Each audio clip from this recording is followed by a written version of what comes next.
1 week ago. So on a normal day like that, so how many votes, how many motions, how many bills, or sort of, how many things are you? Or is it 10 votes in a day, or is it 100? Now we have every Wednesday afternoon. Yep. So it's almost like half an hour, and then on Thursday afternoons for half an hour we do the votes. Everyone is gathered to do the voting. And this is a quite. You see if I get it right, as someone who doesn't know. This is not very AI. No, but you not yet. Not yet. You're processing bills, you're discussing and all that, Yeah. and then you come to almost like the final step is almost like an administrative or very mechanical. Okay, Yes. now we have 10 topics. Vote. Yeah, Vote. you get this booklet on the table. You flip the pages, and it goes really, really fast. And we have to look around the room to see, if it's yes or no. And it's not really learning and discussing then. No, that has been done that for has years, been done. potentially, or the same day. or the same day. But then in the end, we get to that sort of voting time. Yeah. Yeah. Cool. So it's like a ritual. Yes, it is. And this is because some other person went on maternity leave, is that? Or Yeah, that's true. He's home with his kid now, so I got this opportunity. Yeah, awesome. Congratulations, by the way. Thank you so much. And you will continue that for some time now, or how long until will you- mid-June. Mid-June. Yeah. Awesome. And can you just describe briefly what kind of questions will you be working with? Well, I'm in the social committee, so it's I always had the passion for elderly care and also issues that has to do with the youth and the children. So it's a good place to be in the social committee. Perfect. Nice. Well, with that, very welcome you here. We are very honored to have you, Liza-Maria Norlin. Yes. You're the General Secretary of the Christian Democrats, now also member of the parliament, and also an author, right? Yes. With a book, I'm not sure how to pronounce it in English or translate it to English, but something about, leading with courage and values or something? Yeah, the courage to lead through values. Okay. Yeah. Looking forward to hear about that. But also like a spokesperson, like for digitalization and AI questions, right? In some way? Yeah, in some way. And I used to be like the process manager for GovTech Sweden. But now in the party, they usually ask me questions when we are discussing themes on digitalization. Yeah. You and Erik Slottner. Me and Erik Slottner, we're the team. Awesome.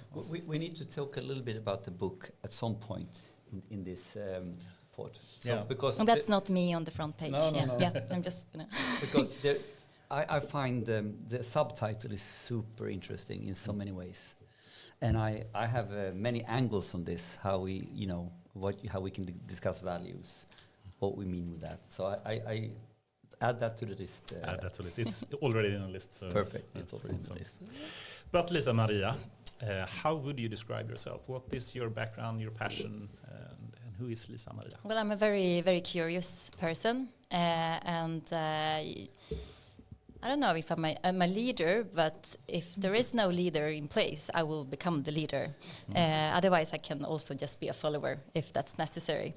But usually, I end up seeing the need for a leader. I live in Sundsvall, Västernorrland, with my family. I have 2 teenage girls. Very happy about that, of course. To my education, I'm a language teacher in Swedish and English. Right. Been active in politics since I was 18 years old, which is quite some time ago now. And that's 2 years ago. 2 years ago. But I'm really a Eurovision fan. I love music. Well. You have... So we could sing here. The Data Innovation Summit coming up, we have a very famous person joining that. You should come. Ooh. Yes. Charlotte Pirelli. Oh, so this is very good, Eurovision all the way through this year. Awesome. Yeah, I've done so many things throughout life, and I think the curiosity part of me is a reason for that. Awesome. Should we move to the next topic, perhaps? Or can you just elaborate a bit more? How did you really come into politics and perhaps the Christian Democrats? Well, as a kid, I moved around a lot and I lived a lot outside of Sweden as well. So I got to see a lot of different perspectives. And then I moved to Sundsvall when I was 18. And I have some friends who were engaged in politics, and they were like, we need a chairman for our, the youth organization in Sundsvall. I was like, okay, so I read through all the programs for the different youth organizations, and I was like, I'm KDU. So I said, yes, why not? And that's where it started. Yeah. That's where it started. So I never thought it would be plus 25 years somehow into politics. Not so much full-time, usually part-time. Mm. And can you just, if you were to reflect on yourself, try to understand why did you choose to go into this direction instead of moving into industry or academia or something else? You have a big heart for society and development and people and wanting to make a difference. beautiful. Beautiful.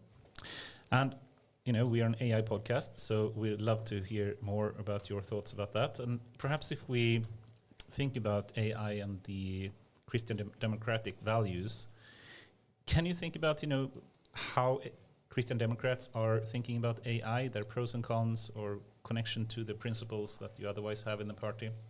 I think this is an excellent question. So I actually brought here the principles of my party, which is like our ethical, because this is quite tricky, you know. But still, you know, when it comes to human dignity, personalism, principles of solidarity, political stewardship, you know, subsidiarity, human fallibility. I was like, what is this about AI? But I think for a Christian Democrat, the ethical issues when it comes to AI becomes extremely interesting because we are very value-based as a party, and ethics, if it's healthcare or childhood or whatever, is something we're debating. So when it comes to AI, I would say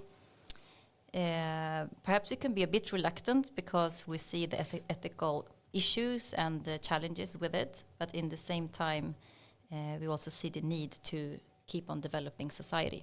So it's a mix.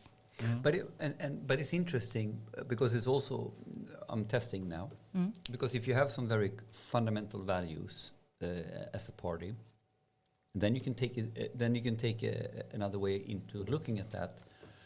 How can we use technology or innovation to strengthen these values in society? Yeah. So to some degree, I mean, like if you look at some of your core values, they are quite complex in terms of multifaceted, and they are quite complex in terms of sort of looking, navigating them. So you could imagine then, at some point when you go from values, how do I operational values, or how do I go from a poster to real life or real work or real everyday stuff? Somewhere along the line there, you know, it's an interesting thought how we can use then the technology to really further that, because at some point, what do you say? The rubber hits the ground. We need to do stuff. We need to do stuff differently, or we need to We need to push these values. Yeah. What do you have to say about, for example, I mean, one important, if I were to explain one of our principles, it's about where should power be in society, and we believe that power should be where it's sort of the best knowledge of how to use it, and so for example, like family issues should be decided mostly by the family and not by politicians, because they know their environment. Environmental issues is very good if it's on the EU level, because then we can help each other among the countries. It's a global issue. When it comes to AI and technology, who should make the decisions? Who should lead this? And then it comes into my data, big data, and all these kind of questions. And I think where should the power be? What do you think? What do you think? What's your answer to that? I can answer it very strongly, in fact. Tell me. And I can answer it with analogies and metaphors to large organizations, enterprise, where is sort of my home turf. And what we have seen is sort of you try things out in small and very local communities, in a unit, in a functional unit, in an organization, and you don't have the competences in order to work with it. So then the pendulum swings over, and then you try to do it very, I would use the word technically, or in our industry, monolithic, centralized, big, and you try to do it very centralized in that. And this doesn't work either, because all of a sudden you have this AI competence, the data competence, too far away from the real business problem. And I think it's a beautiful analogy here, family or whatever is your business, right? So So the going mindset in many of these things is that we need to strike a balance between what is standardized or what is sort of patterns that we all can use, that is sort of done for the greater good centrally, but then executed on, or what exactly we should use it for, is quite distributed. So the world is getting more and more distributed in terms of technology and data and how we use AI and many different use cases. So whether you like it or not, the technology goes very distributed on this. Or you wish, right? I mean, is it really true in the real world? I mean, today we can see the power of the big tech giants, the superscalers of the world, gaining more and more power. Yeah. And they are potentially even accelerating that divide between the normal companies and these kind of superscalers. Is that something you've been concerned with, or? Yes, and I think we are coming closer to an EU election, and still not many people are voting Right. in Sweden. We still need more people to go and vote, any party, as long as they vote. Yeah. I mean, we need EU to set the ethical framework for this new digital solutions, or AI, because we need an ethical framework somehow. And I mean, Sweden alone is too small. Yes. When we have the West and we have the East, and we know the strength when it comes to development and these kind of issues. I think on EU level, politicians start to realize, well, we are lacking behind here. We need to step up. But it's interesting you said you wish, because the question was what I believe in, and then I believe in distributed. Is the reality going in this way? Is the AI divide growing or going? So the world is right now going in slightly different way, and there are many different thinkers on this who actually points to this problem where you have execution and people doing things that don't have the sort of accountability of the consequences, how they're impacting and affecting the world. So here's something like what you're talking about is a super big topic. Yeah. How this sort of goes hand in hand, and how people can do things in technical power without having accountability for the implications of what they're doing. So before we leave the topic about AI and Christian Democrats, can you just try to elaborate perhaps a bit more? Is there anything specific about the Christian Democrats and their view on AI that compared to other Swedish parties? I would say it's somehow, I think there is quite a big interest to these questions on the more leadership level because of the ethical perspective. Many people are on, how can this be used to be more effective as a public sector, for example.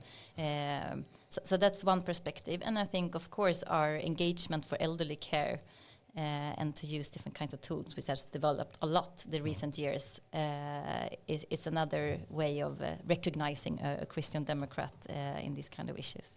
But that's a very interesting one because of your values, it pushes you to learn potentially more about the topic, which actually puts you in a very interesting position in terms of leading the voice on how we should think about these topics. And if you ask me and Anders, who started this pod based on we need to demystify AI to close the AI divide in general, anything that closes the AI divide, anything that gets attention on AI outside the industry is a very, very good thing. So maybe potentially, if you, this is a good position because this is only going to be smaller, and to be competent around these topics in one party, I think is a competitive advantage, even in this political. I think one landscape. difficulty when it comes to politics and AI and previous we talked a lot about digitalization and so on. I think there's a lot of insecurity in politics. What are the political issues in this? What should actually politics do when it comes to this? This is very difficult. This is for the private sector or for the people who have the knowledge about this. And they haven't really seen the importance of leadership in this. You don't have to understand all the details, but you have to understand the transformation we are going through. Very soon. Okay, I'm trying to summarize this in some way, the Christian Democratic view of AI. And for one, of course, using AI for the interest that you have in the party, and I guess also the social dimensions of it is something that you're extra interested in. If I try to push you a bit, in how positive or negative you are to technological kind of advancements, do you see anything specific for Christian Democrats there? Yeah, I think there is a reluctance due to the fear of where is this heading, and that's again with the ethical issues. Also, when it comes to integrity, subsidiarity, inclusion, these kind of questions. Of course, a lot of fears regarding this development. But then, in the same time, how can we take responsibilities for next generations, which also is very close to our values. We had to do something about this and use this in a good way to make better. There is an interesting or challenging stance you kind of need to take, and I think it boils down to: do we think that this can be slowed down, or do we think this can be stopped even? Or do we think this is a natural force, the genie is out of the bag, so therefore we need to steer it? So it's a fundamental difference. Do we need to steer it versus do we need to stop it? And that's an interesting one. Perhaps it could be a good segue into another topic potentially. And we need to have responsible use of AI, if I interpret you correctly, and I'm sure we both and all believe in that in some way. And there is a big new AI Act regulation coming up in EU. What are your thoughts potentially about the AI Act being enacted now? Well, in general, I think it's very positive. This needs to be done on an EU level.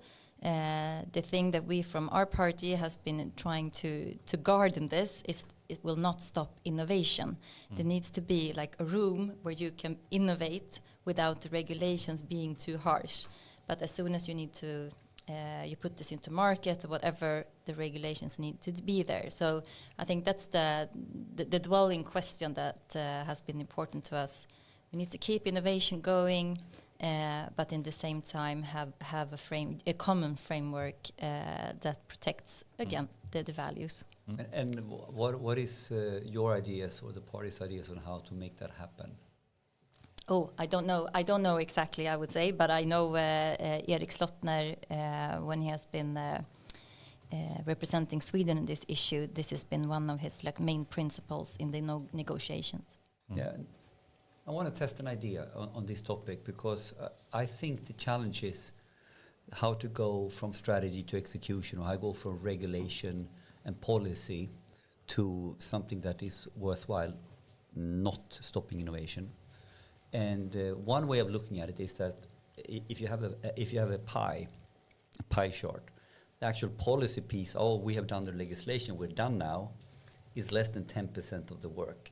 And I propose that you could probably make it a competitive advantage for Sweden if let's make our country the smoothest and most efficient country to be in for any investor, for any startup, for any company that wants to do AI. What I mean with that is basically we don't want lawyers and consultants to make money on guiding or something that is very complicated. We want to make it very streamlined to follow the policy. We want to make doing the right thing, doing policy right, we want to make that the easy choice. So that sort of brings then, okay, what is that all about to make this super smooth, to be clear what we need to follow? What do you think about that kind of vision? I think it's a good vision, but this is the big struggle. How do we get there? And in the same time, when I was working with GovTech, perhaps this is another topic later on, which was really how do we make the public and private sector work together? How can we use the innovating startups in collaboration instead of just using the bigger private actors for the different services in public sector? There are so many, fears in the system because we don't know how to do the collaboration, how to do this innovation. But perhaps there could be some help with the regulations and stuff to make this seamless. I don't know. No, but I think we asked the core question before: what is politicians or what is the state's responsibility or role to play here?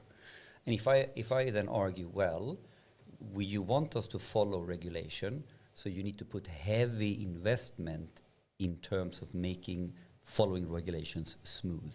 So how do you digitize that process? How do you digitize that work? So you can do a lot of things which, in my opinion, becomes a no regrets. We are simply smooth in working with this because we have invested in really not stopping at the first piece of pie, but going the whole way.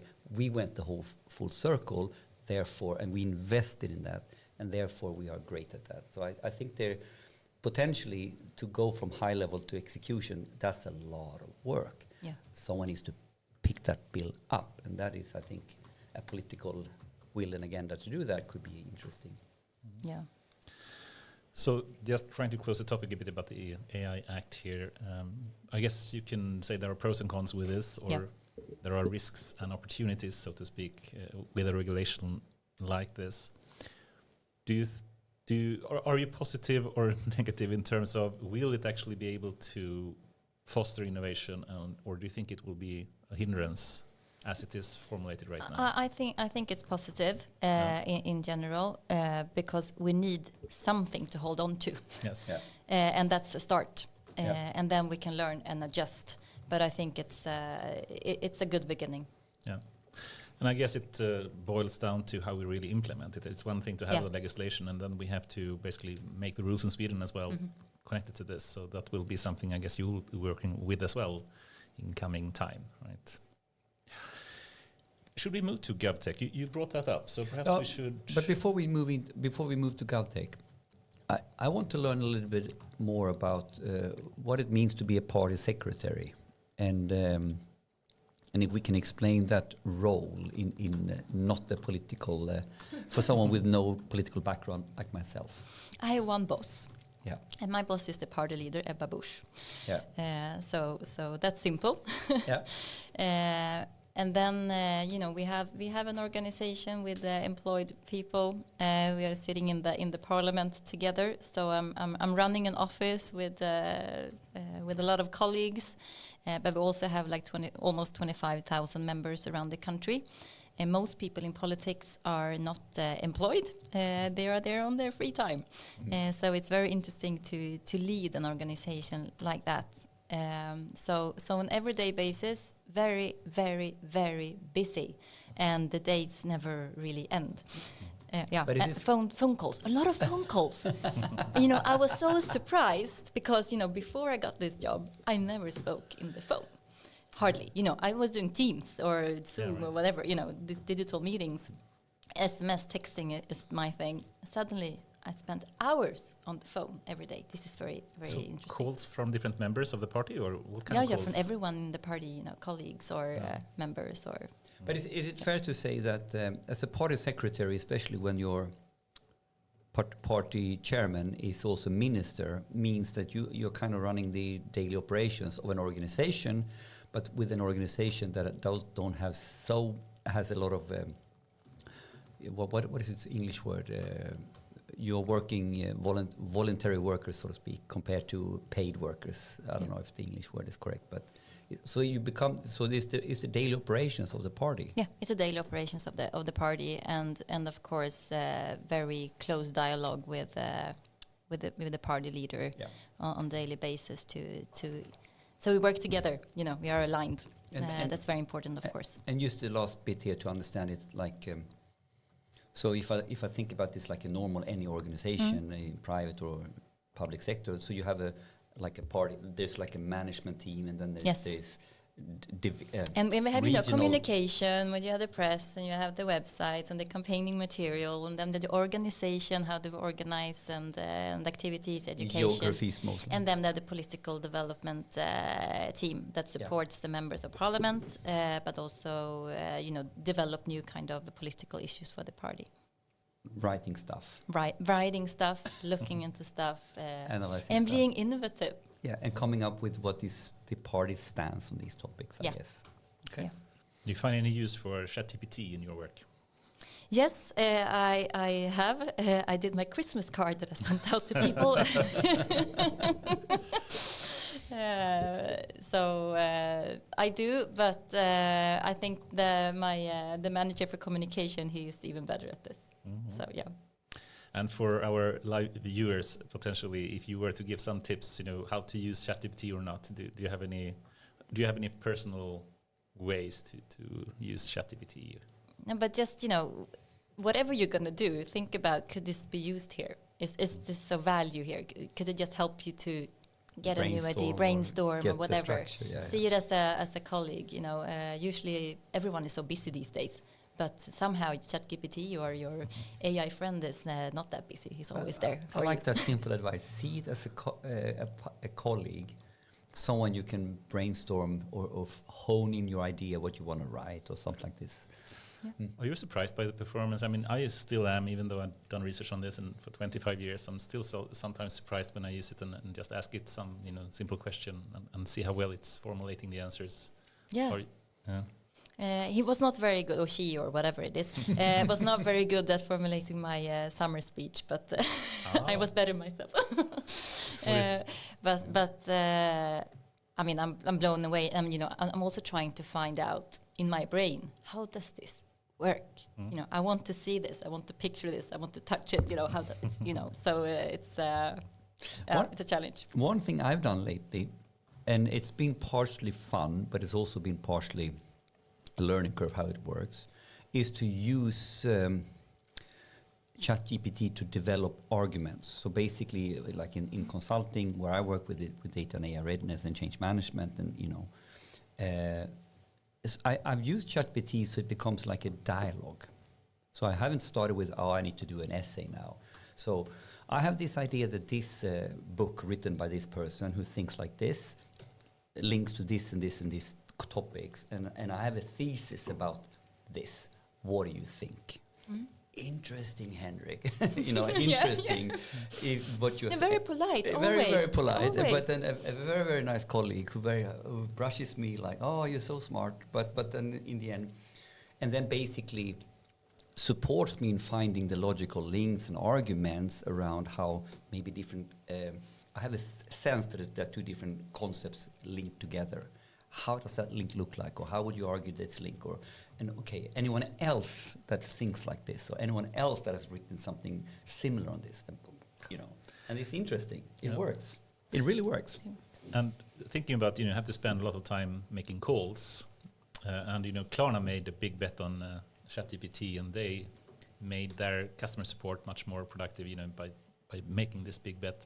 Do you foresee potentially having an AI chatbot answering calls at Christian? That would be good, especially when it's crisis. I just use and I can go to sleep. Can you solve this crisis for me? That's also something that people that have my role, whatever party, they know we do the stuff that no one really wants to do, and we had to handle, when it's really tough situations as well. So you could train your own ChatGPT. You can build your custom one. You just send up the data to it, and it will answer in the way that you do. And you could try it. Good. So or you could do the one ChatGPT. How should we handle this crisis? Give me a 3-step process. 3-step process here, and I would use it. That would be actually. Goran has trained his own one, and you can do it as well. You don't need to program anything.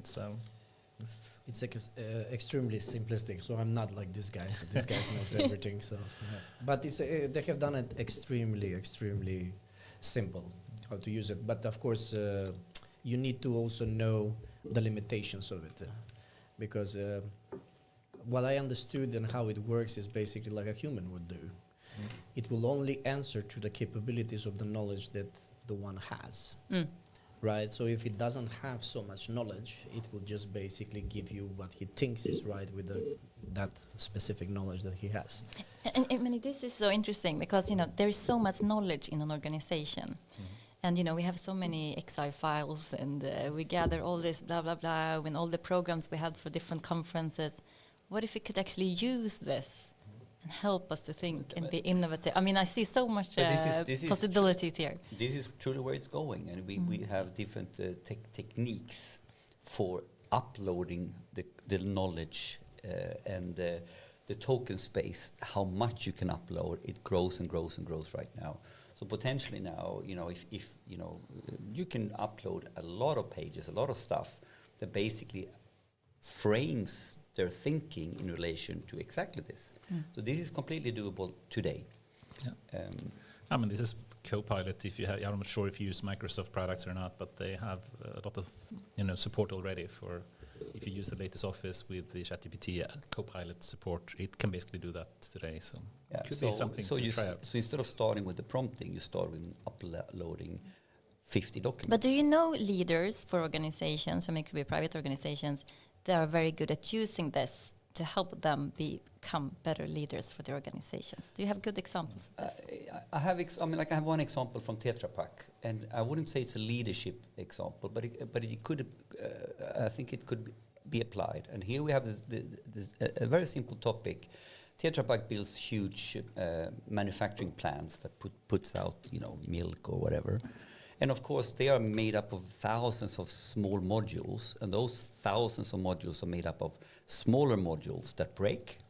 So there's a vast number of, when you want to find the problem and then find the right spare part, that's something you call customer service, and you talk about that, and you're trying to identify the problem and then the spare part. Of course, all this information they have already done a pilot on to upload that for their main service lines. And where basically you get fairly good results in relation to this. So if I then take that into leadership, the core question becomes, what should you upload into the leadership document? If I go to Vattenfall, where I used to work, you would upload your corporate governance. You would upload your policies, your corporate governance, and you would basically upload some stuff that basically frames them. When you answer these questions, these are the fundamental governance policies. If I follow the governance policy rules, what are my options then? Quite easy. You should just upload your book then. Upload your book. But before we move into this topic, you could do that. Before we move into that book, it would be fun to just hear your thoughts about. It's actually that simple. Yes. Lead by this. We mentioned GovTech Sweden. Can you just briefly at least describe what it was and how you got connected to it? Well, I used to work at Bron Innovation, which is a digital innovation hub in Västernorrland. And we have been for many, many years working with, because we have a lot of government working with digitalization and IT, which used to be IT, and also in the private sector. So they started Bron to collaborate and work together. And I started working there, and they asked me to find, first of all, some projects related to using data to make good in society.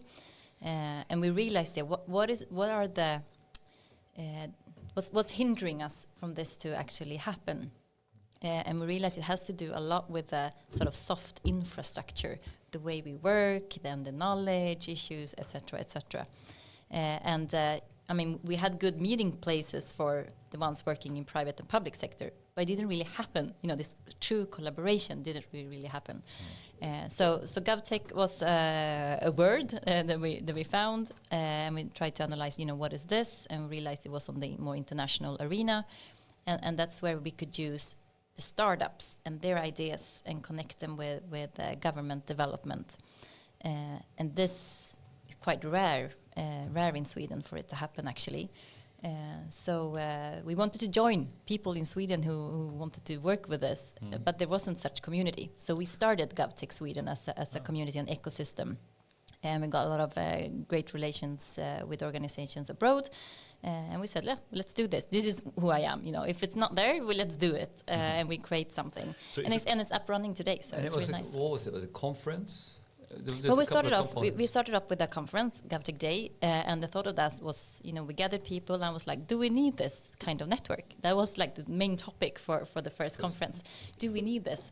And I gathered, I think, was a group of 5, one from a national authority, one from startup, one from SME, small business, one from a municipality, and I put them around the table and I said, let's create the vision, let's create values, what is needed here, and we created sort of the framework for GovTech Sweden, And well, that's where the journey started. And today we are part of a European big project on this topic, and we are the Swedish part of this collaboration, which is Awesome. is really, really nice. And I hope it's gonna. So be successful. conferences, can it be seen like an accelerator trying to help startups get connected? Yeah, I mean, we to- had an accelerator next door to Bron, so we could just put people there. So we made sure that accelerator had a program for GovTech. There was also one here in more Stockholm environment. But now we're doing pilots in this new project on the EU level. So we collaborate and learn between different countries in EU. How can you actually make a startup work with now Örnsköldsviks kommun in Västernorrland on, for example, energy issues and develop something, and how can other countries also use this technology if they want to in the next level? Because I have, when it comes to beliefs, I believe the best things are when you develop them together with also the people who's going to work with it. Yes, You cannot just 100%. you cannot have a finished solution and just put it there. This collaboration makes the perfect designs. Yeah. So, and this is so deep, that question, that belief, because it goes into AI data and everything. It's about co-creation between the tech skills and whatever business problem you're having. And in fact, this is, in my opinion, one of the biggest problems when we are not co-creating, but rather we say collaborations, but what we're doing, we're ping-ponging. It's different. You see what I mean? But so you could summarize that with GovTech, you're kind of driving a arena for open innovation, where the open innovation happens by cross-pollinating or co-creating between different competencies. In this case, and maybe the public sector domain problems and needs, and different other types of actors who can then come with a diverse set of ideas to cross-pollinate to new solutions. And Henrik, you were part of this, right? Or connected to this? I mean, like, so very early, I think we met, I can't remember, it was like 2016. Something. Oh, no, 18, somewhere there, when you were at Bron Innovation and you were on the journey to basically start looking at this. This was before GovTech, and I think it started with looking at how do we build a community in Sundsvall. Yeah. And if I can reiterate on this, I think like the observation that you made or that we could make is that there is a growing competence around data and AI, very specifically, very niched, and it has some sort of center quite close to the large cities like Stockholm, and you have and the employers around there that you have like Spotify or whatever. How do you create this climate and this environment in Sundsvall? Yeah. And on the one hand side, you have a lot of the public sector is quite large with the public verk. I don't know what you call it in English, like the big public sector players, departments, and then on the other side you have an IT community, and maybe the IT community there has not been exposed to the data AI topic in the same way as. So how do you start building both the consultant community and the buyer or user community, so to speak? And I think that's quite early when this was sort of how do you build education around this? How do you educate them? Yeah, that's how I remember it. Yeah, and I think we talked a lot about middle management when it comes to also who do we need to educate in this? Yes, I remember. And that's what we spotted. If we're going to educate someone, it should be like the middle management level, because as you're saying, also we have a lot of consultants in Sundsvall. How can they also be producing products or services in the long run that we could also sell and export to other countries? And please. I was planning to close the topic a bit, but I can just say the vision for GovTech Sweden. How we formulated it was to co-create, to accelerate public value. So the public value was like a key word, and there's a book I think from the 80s or 90s somewhere talking about this, which is very interesting. So how do we co-create to accelerate public value in the digital transformation? And I think this is one of the strong when we met the first time. It was this. The core value here is co-creation. It's actually not collaboration. No, it is co-creation. That's different. And it's different, right? And I, why is that different? Because I think this is at the core where people like to do this wrong. Yeah. They think they are doing something well, but they are not really co-creating. They are listening to each other, they are collaborating, but they're really ping-ponging. So what is the difference, collaboration and co-creation? I think you need much more of trust and transparency and openness in Yes. in collaboration, in co-creation than in collaboration, and you have also to be ready that someone else will perhaps be the one who gains more value from this collaboration as well. I mean, it's somehow we do this for something bigger and to make this as good as possible, rather than collaborating. So this would be good for you, this would be good for me. There's somehow a bigger cause, but you actually do and develop together. Yeah, and if I can ask with my lingo now, which is now we're at the heart of what Derdaks is doing and advocating for. If you have a normal company, you have in the old analog organization, you have a business side, like who is doing the business operations, who are not data savvy or AI savvy, and then you have data and AI people in another department. And then now we need to do a project now, we need to work. And then all of a sudden you have collaboration. It's when these guys meet these guys once a month, once a week, and then they talk and they do requirements, and then they ping pong the requirements in between each other. Whilst co-creation is when you lock them in and say, you are the same team now, you have the same mission, and we now have a cross-disciplinary problem to solve together. So for me, this is the difference between departments working well and collaborating, talking to each other, but they're working over to the left and working to the right, versus there's one work. Yeah. This is my way of like defining. GovTech Hack before, also in Sundsvall, where we had different teams doing together and creating things. This is, in a very small version kind of way, but then you co-create together there and then. There is nothing else than it is not the we and you, or it's not your competence and my competence. It's our team, and this team now. And I believe this will be win-win in the end for everyone. This will be win-win in the end. Yeah. Sounds awesome. Should we move to the book? Yes. Because it's a topic that is very dear to my heart as well, leadership. I think it's a very important question that you can never learn enough about. So please, if you can, Liza-Maria, can you speak about why did you started writing this book? Well, I was at a point in my life, I think this was like 2017 or something, and I was a bit frustrated, and I wanted to learn more, and I was like, should I start studying again, go to university and learn? And I felt like, nah, not really. And I felt leadership is such a challenge. It was a big debate about schools, is it the principal's fault that the schools are not as good in Sweden as they should be, and a teacher got burned out at work. And I was like, what is good leadership really?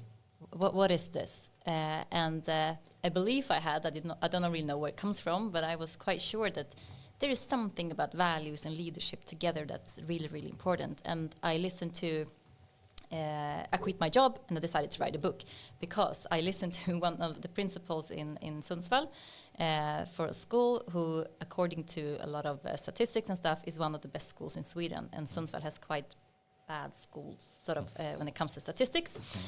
So I find this interesting. And I realized when I listened to him in a seminar that he's working with values. This is the thing, So I went up to him and I said, hi, can I write a book about your journey as a principal? He'd been there for 8 years and he started the school. And I'm like, because I think you use values. He's like, no way. No, this is not the kind of leadership I represent. I'm like, okay, but can I write the book? So that's where it started. And during this journey, which is the crazy thing about journeys, is then I had to read, research. Right. I didn't find good enough research in Sweden or books or whatever. So I found this page from the 90s in US, and they connected me to a book. And I was like, one of the authors here is Simon L. Dolan. And I read this book and I was like, wow. This is how he put my thoughts in the book. So I wanted to use a lot of his research and his methods and everything in my book. So I said maybe I have to ask him. I cannot just steal this. So tried to find his address somehow. I found him, and we had a Skype meeting. And since then we are very good friends. And he's cool. a wonderful professor. I've been working with this for I think 50 years now with values and research. Professor in what university? Now he's in Barcelona, but he's been in the US and in Canada. He's originated from Israel, so he's been around the world. But the title here is The Courage to Lead Through Values, and the subtitle is How Management by Values Support Transformational Leadership, Culture and Success. So there's a key word here, which are values, and you are now circling back to it, and you found. So could we just dissect what do we mean with values in this context? Well, values is so fundamental for humanity. It's somehow the rules of the game, the rules of life that could be on a personal level, of course, but also in an organization. You could be aware of them, or you could be not aware of them, but they do exist. And there is a very good picture in the book which shows like a sequence which help us understand what values are, because before values you have beliefs. And the beliefs that you have as a human person is put into you, probably in your mom's tummy. So very, very early, and you cannot change a person's belief. It's very, very difficult. And then in early times of life, you create your values. If you break, if you do something against the values that you have, you will feel it yourself. Values is not like external things. It's in you. And it's the same with organizations. In the sequence of beliefs, you have values, and then you have norms. And norms, they are created from the different values in a society, and you have the norms together. If you break the norms, people will react on what you're doing. So that's create friction. You create friction, and then you have attitudes, you have behaviors, and then you have results from this. And the whole point of this is you can, as a leader, totally focus on the results that you want. I'm going to lead because I want to be the biggest party in Sweden, or this and that, or the sales numbers will be this by the end of the month. Or you can start from the other direction, that you work on beliefs and values, and that will take you to great results. That's my belief. I like this. I remember, when I worked at Spotify as well and heard Donald Ek speak about the way he tried to lead the company. One value, at least, that he tried to lead by was not really, of course, not commercial success, but it was really the user experience in some way, and finding the true value for users, but also for creators in that sense. So I think at least it partly perhaps connects to this, that if you're guided by some kind of core value, it will drive the results in the right direction, but it's more general, or what's the advantage of being led by values compared to results? I think, some people are very sort of goal-driven, of course. I've been a teacher. You can pay your students and they will get a good grade. But I don't know if you read the book Drive. It's also a very good book. And if you want to have change in the short run, you can, as I told you, you can tell your kids, you get $100 and you will do well on the test. This will work now, but it will not create the inner motivation in the long run. Right. So the question is, how do we create these inner motivations? And that's what values does to you. And values will help you create the perfect team in that sense also, because you will connect people that are aligned with those values. There are so many things to say about this, but it is a huge difference. It doesn't mean you should not have goals, but they need to be aligned then with your values, and then they will be very strong as goals as well to work with. So management by values, as it says there, is a contrast to the beginning of the 20th century, when you had the management by instructions. As a leader, you can just give instructions and the workers will do what you tell them to do. Then we have the management by objectives, which is quite still common today. But the new thing in this complex world, in a world where things are going faster and faster, the only way to run things is by having values as a base. Mm. But I think there are so many layers on this to also make this very practical. So and now I go back into the research and what we've been working on in Derax, where we basically say, why do we fail, or why don't we move faster in terms of becoming data and AI driven? And then, and then we can understand what is symptoms, why it's not working, or we can try to fix that. Or we need to understand what are the roots to this symptom, what is the root to this problem. And when you do that line all the way to behavior, The problem I find is that if you're working too far down that curve, you're really only working in symptom space. You're not working in root problem space. And my hypothesis is that when it comes to succeeding with AI, succeeding with technology innovation in a good ethical way, it has something to do with it. There's something in our norms or values that have shifted. So, and the way I look at this, we use the word heuristics. Have you heard the word heuristics? Everybody lives by rules of thumb. In order to make sense of the world, you form norms. Yeah. So there are norms formed in a company. This is the way we do things. And there are some very, very deeply rooted norms in how we organize, for example. We have our functional division of labor, and we have done that for many, many years. All of a sudden now, that norm is an anti-pattern. It doesn't work like that. We need to work co-creation. We need to work cross-disciplinary. So now we need to break a norm to say that the norm is cross-functional. The norm then stemming from a different value. So the value drove a norm that drove us into division of labor, that drove us into something that made us successful in the 1900s. In order to fix that problem now, you need to go all the way back and understand the norm and the values have shifted.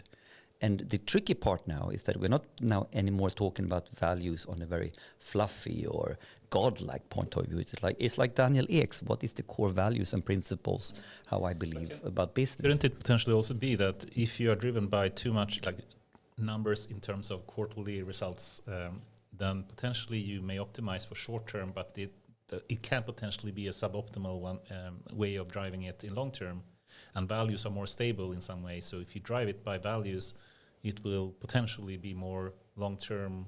Fully agree. Yeah. And I usually say that values are your identity, organization, or personal advice, but it's also your map. When you have to make decisions, you should go back there and think, what is guiding me here? But it could also be your anchor when things are sort of shaky. Yeah, but and the point I'm trying to make now is that it's easy to discuss these topics on a very sort of soft level in relation to, I believe in ethics, I believe in good, blah, blah, blah. Equality, whatever. Equality. But I believe we need to think about these topics on a very, very daily operational basis. So I take like another very pragmatic core value. I believe in cross-functional teams. I believe in diversity, not because a higher goal, because I want to co-create between different perspectives. So for me, that becomes a value now that is very, very deep down on an operational level. That if that's our first principle, everything we do is cross-functional in thinking. That should then permeate into how do we organize, how does our processes look like, et cetera, et cetera. So for me, the important thing not to misunderstand this is to take values into something which is sometimes very, very tangible. Do you agree with that? And that takes courage. That's why the title is takes courage, because usually when I do that, we need to add someone more to the team. I need to ask one more. People say to me, it will take more time, Lisa. Yeah. Don't ask one more, just do it, But I'm like, but then this will not be as good and the as problem, if I get another perspective. So if you now want cross-functional teams and I want that, what you're doing now, you're breaking the norm. No, that's not your budget. That's not your mandate. You don't, the data guy is over there. Don't you worry about this. You should only worry about requirements. I don't want to work like that, you say. Yeah. And here now, you become friction, you become a problem. And we'll not be That's able to we'll not be able to fix this. But so I think this is so profound, but I think it should not be misunderstood as high-level fluff. Really true, very true. I think it's how can we make this very operational. And I think that's why I used a case with I have the research and the methodology and everything, but I also have a principal who has been doing this in practice, in everyday work, in an organization, which has been very, very successful. Yeah. And I think that this is the key why the school has been successful. And also the founder of this school also had the beliefs and values. Can we connect it to AI in some way? Yes. Is it, well, please, do you have some idea for that? Or is it simply if we want to improve or believe or have a value that AI can have a big potential? Or how should you think about AI potentially connected to the leadership thinking in the book. Well, then again, because why am I as a leader? I'm trying now to use AI in my organization when it comes to when we gather a lot of data and ideas from all our 25,000 members and so on. How can why am I interested in this? Yeah. Well, I guess this curiosity value is just personal of mine, but then it's also. We want to make difference for humans. I mean, that's why we're in politics. And how can we make sure that we get value of all the ideas out there? I mean, there's so many ideas. People have so many ideas. I cannot call everyone to get them. So how can I use technology to gather ideas and also to analyze all these ideas so we can have even more better political suggestions on the table? So from the beginning, there is a value why to use this, but then again, we also, and maybe for some people at least, it could motivate them more to do this because I can explain this step by talking values rather than if we do this, I get 20,000 more ideas on the table. That could be nice to hear, but what do you think? AI and leadership and values. I mean, I'm thinking, AI will be such a transformation for so many companies, and so many companies have a big transformation or change that they have to do. And if they want to make a big transformation, they need very strong leadership. And perhaps, having the proper foundations, like the book is suggesting, for proper leadership, you have a potential to potentially succeed with taking advantage of a new technique like AI. Yeah, that's my thinking. Okay, I'll latch on to you. I think you can make it even more to the point. With data and AI, it's clearly moving super fast, and its innovation coming technology is out there, is for you to use. We have a value system that we have had for 20, 30, 100 years, which has been about efficiency and doing what you know more and more efficient. And we talk about the economies of scale. Okay, so the core value, the core dogma is how do you do economies of scale? That we've been indoctrinated to these core. This is what business and organization is all about. And now all of a sudden we say, actually that is not the right value to strive for. The right value is to strive for adaptability, flexibility, economies of learning. So we are not here to cost cut. We are not here to increase efficiency in the old way. We are here to reinvent our process constantly. So your core value has now shifted from cost cutting, efficiency obsession to adaptability obsession. So now you need to instill in the whole enterprise. There's only one game. It's adaptability. No, it's cost cutting, it's efficiency. No, that was last 100 years. So for me then that goes, what are the core values?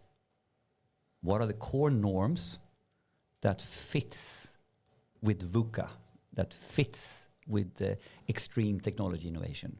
And what values and norms fit in a more slow moving economy? So that, so I think that's where you need to really, that's my connection there, that we now need to go down into our belief systems and unlearn stuff that was fitting for a much, much slower moving economy. Have you listened to Katarina Gidlund from Mid Sweden University? She's doing a lot of research on digitalization, and she usually talks about this, that the values today, exactly what you're saying, Henrik, is from the Industrial Revolution. Yeah. And they fitted in the Industrial Revolution. There is a new era now. What are the new values in this system to make us successful? And I can make an Elon Musk comment on this. We have always joked he's impressive, right, in many ways. Crazy guy, but still impressive. He uses the words first principles. So it's not the same as values, but what he's trying to understand is how do I go down to the very fundamental mechanics of making this work? And that became a value in itself for him, that we need to question everything until we get to physical laws, more or less, and in understanding to reinvent stuff. So there's a belief system, a value system that is very closely connected to going to first principles. And what we're talking about here is those norms, those values, this is a change of first principles in how you organize business or how you organize government sector. Yeah. I think that's how it Yeah. links. Yeah. Yeah, and simply also to phrase it very simple is, if you want to, every leader or boss of some company wants to say they have to use AI somehow. And so many, unfortunately, I think, of companies think, okay, how can I make money? How can I reduce the costs that I have in my company by using AI? If that is the core driver for you to use AI, they may not succeed as well as they could if they instead thought, I have these values in my company, how can I use AI to increase them? Right? This is beautiful. Yes. No, and I think you mentioned the private sector, but I think it's so much the same in the public sector, Right. because for example, in the elderly care or the hospital system, we will not have enough workers, tomorrow. And how can we use technology? Because we need to, we have this big challenge, or we don't have enough money, so we need technology. That's why. Yeah. And this driving force, I think it creates a lot of stress. It creates, will I get, this value in money for every money, coin invested, instead of thinking, how do we build a really great healthcare system using the technology? Well said. I love the concrete examples as well. And unfortunately, you hear people say, I can reduce the number of employees that I have in elderly care or something. But instead to think, how can I improve the value for the patients that we do have, and argue from that is the better set of principles, so to speak, to reason from. Yeah, and I think that will be effective Yes. in the long run, and you will probably solve a lot of the problems while you have it there. But it's the mindset you have initially. I think it's important if you're going to succeed or not. I think there's another angle on how values relates to AI. Because if we start thinking about AI and doing AI for good and doing, and now we start talking about maybe even intelligent, autonomous, artificial agents, then the core topic becomes, what are the norms and principles? What is the AI utility function when we are programming this? You cannot sort of just waffle through the value part or the fundamental part and get to the coding. You need to be quite sharp on how will this fit and will deliver on the values we want. So I would argue a value-led approach becomes super important when we start doing artificial approaches, because if you have the wrong values or the wrong utility function, it will use. Is it too late? No. It's too late. It's not too late. But it's more about the conversation on how you do this needs to move away from a very fluffy discussion on ethical stuff down to this level. You need to be able to bring this from ethics to this level to a real concrete level. And perhaps this is a good segue to speaking about public values. I know it's a dear question of yours as well, and specifically about. Oh, yeah, right. So, yeah, go for it, Goran.